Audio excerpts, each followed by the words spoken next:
हेरे गोदे खेलना चादरा ढाका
वही अग्निकुंड राज करता है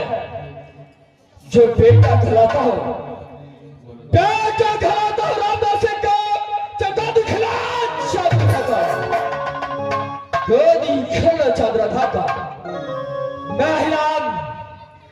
महिलाम ये सिद्धार्थ में कहा जाता है वही चोर बदमाश लुटेरा खुद ही नाम अग्निदेव सिंह पड़ता है। जय अग्निदेव सिंह को नाम एक काम न खिला के सिवा सुनता है तो पेट का पानी हवा डोले जो धरती माता डगमग डोले धरती माता डगमग डोले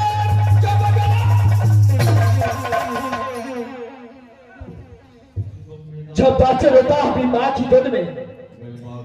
तब बच्चे की माँ बोलता है बेटा चुप हो जाओ नहीं तो अग्निदेव सिंह को काल तक बच गया तो कदापि जिंदा रहता है। बच्चे भी माँ की यात्रा में छिप जाते हैं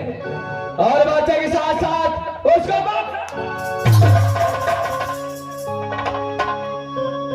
जिस तरीके से बाद में बिजली चमकता है वैसे अग्निदेव सिंह को चल रहा